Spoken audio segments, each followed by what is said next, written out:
Dans une de mes vidéos, j'ai parlé du QI comme mesure de l'intelligence et surtout pour définir ce que l'on entendait par le peuple, parce qu'on parle toujours d'une masse qu'on considère et qu'on a envie de considérer comme homogène et uniforme, alors qu'en fait, juste par cette simple mesure, on s'aperçoit qu'on a affaire à des catégories d'individus qui sont complètement différents.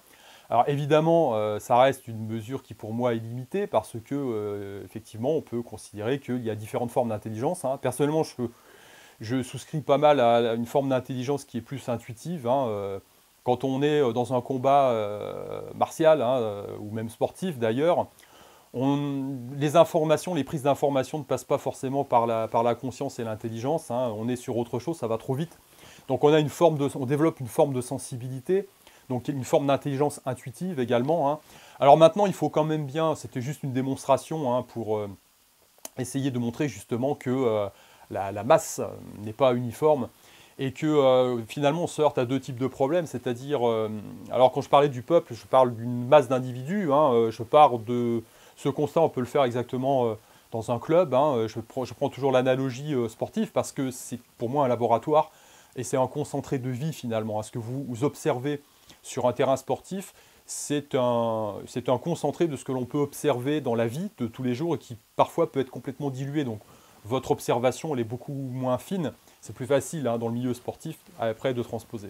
Mais donc on se heurte à deux types de problèmes. Effectivement, vous avez la personne qui est devant et qui par son savoir, alors elle est sanctionnée son savoir est sanctionné par une ceinture et par un diplôme d'enseignement évidemment. Et donc vous avez une masse de gens qui vient prendre cet enseignement. Alors le travers, c'est que la personne qui est devant ne se remette pas en question, considère qu'elle est dépositaire de la science absolue et qu'elle ne travaille plus elle-même. Ça, c'est un risque. Il y a énormément de profs, par exemple, qui ne s'entraînent pas, tout simplement. Et dans ma conception personnelle, si vous-même vous ne vous faites pas botter le cul quelque part, comment voulez-vous vous remettre en question, progresser, continuer à avancer et continuer à tricoter avec vos élèves pour vous améliorer tous ensemble? Ça me paraît difficile, ça me paraît compliqué. Donc c'est une question d'honnêteté personnelle, individuelle. Donc vous avez ce premier écueil, et puis en face, eh bien, le second, c'est de considérer que vous avez une masse, entre guillemets, d'individus qui sont uniformes et homogènes. Et ça, c'est complètement faux, parce qu'à travers la mesure du QI, eh ben, on se rend bien compte qu'on on a de tout. Alors c'est quand même une mesure qui est intéressante et importante. Alors évidemment, ce n'est pas la seule, on est bien d'accord. Vous avez différentes formes d'intelligence, comme je le dis. Cette intelligence intuitive, elle est importante aussi.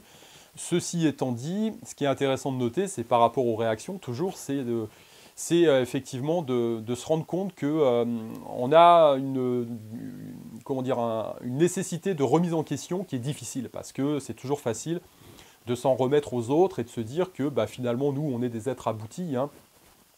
Et ça, je pense que ça vient sans doute de l'éducation et de la forme d'enseignement qu'on peut observer dans notre pays, la France, tout simplement, parce que c'est quelque chose qui est relativement récent. Dans les universités médiévales, la forme d'enseignement se faisait ce qu'on appelle sur la disputatio, tout simplement, c'est-à-dire que le maître lançait un sujet de discussion et les étudiants rebondissaient dessus, essayaient parfois de le mettre en difficulté, le but étant d'avancer tous ensemble. Et ça, c'est ce qui me semble être la forme d'enseignement traditionnelle la plus adaptée. Et ça se heurte à une conception plus moderne où on voit effectivement l'élève qui se trouve au fond de la classe à côté du radiateur et qui capte ce qu'il peut, s'il n'est pas en train de dormir, les enseignements que son professeur devant lui transmet par rapport à un programme qu'il essaye de boucler et qui est toujours difficile à boucler. Moi, j'ai vu par exemple en histoire, aucun prof d'histoire qui a réussi à boucler son programme à la fin de l'année, c'était comme ça. Donc voilà, donc cette démonstration a été tout simplement faite pour montrer effectivement les limites que l'on a tous et que l'on doit repousser au quotidien en faisant attention à considérer que les masses, toujours, c'est toujours quelque chose qui est, on le voit bien à travers l'histoire, déjà c'est pas uniforme et en plus elles sont facilement manipulables. Et donc pour en revenir à cette démonstration, je vais tout simplement enfoncer un petit peu le clou en vous livrant deux anecdotes, deux expériences sociales qui ont été faites et qui vont dans ce sens et qui vous montrent effectivement que la masse, c'est jamais une bonne chose au final. Alors la première expérience sociale, c'est tout simplement un jeu qui a été mis en place, je crois, dans les années 60. Hein. C'était tout simplement une sorte de jeu télévisé où on avait un acteur au centre qui était censé recevoir des décharges électriques d'un ensemble de personnes, des individus qui étaient pris, la masse des individus, des joueurs, hein, qui n'étaient pas du tout au courant que c'était une supercherie. Hein. Et donc à chaque fois, ils étaient censés, lors d'une mauvaise réponse de l'acteur au centre, lui balancer une décharge électrique en appuyant sur un bouton. Alors c'était toujours pour son bien, parce que à chaque fois qu'il prenait une décharge, il gagnait de l'argent. Voilà. Je vous laisse déjà admirer un petit peu le cheminement intellectuel de la mise en place de la supercherie et voir s'il y a des analogies avec ce que l'on peut vivre hein, de façon contemporaine. Parce qu'on a effectivement de grandes idées qui sont toujours mises en avant pour le bien commun ou le bien de la personne. Là, en l'occurrence, il était censé gagner de l'argent. Et vous êtes amené, en tant que faisant partie du groupe, eh bien, à jouer votre rôle et aller dans le sens de ce que le groupe est censé faire. Donc, quand on a fait le bilan de tout ça, on s'est aperçu qu'il y avait très très peu de personnes qui ont refusé à un moment donné d'appuyer sur le fameux bouton rouge pour envoyer une décharge électrique à cet acteur au centre qui, par ailleurs, à chaque fois qu'il recevait une décharge, hurlait à la mort. Hein. Il recevait des centaines de volts, c'est-à-dire que potentiellement, vous pouviez, en appuyant sur le bouton, lui donner la mort. Et donc la plupart des gens ont appuyé sur le bouton. Il y a encore une fois très peu, ils étaient une poignée, peut-être un ou deux, qui ont refusé à un moment donné de participer à cette grande ronde macabre. Hein. Voilà, donc la masse, encore une fois. Voilà. Alors maintenant, j'ai une autre expérience sociale à vous livrer qui est aussi intéressante, peut-être moins...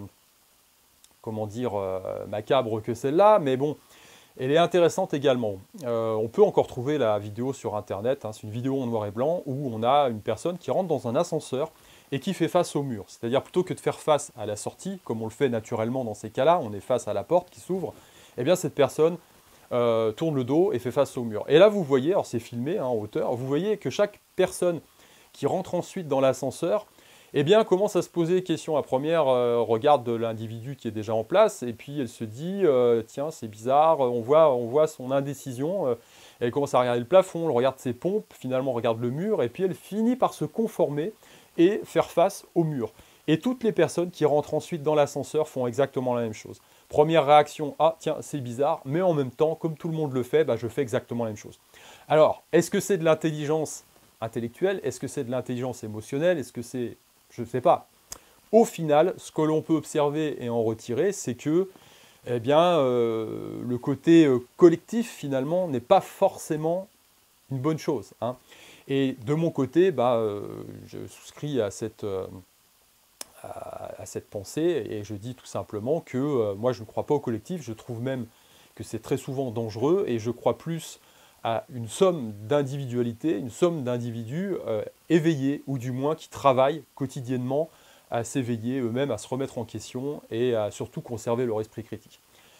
Allez, je vous laisse réfléchir à ça. Je vous dis à plus.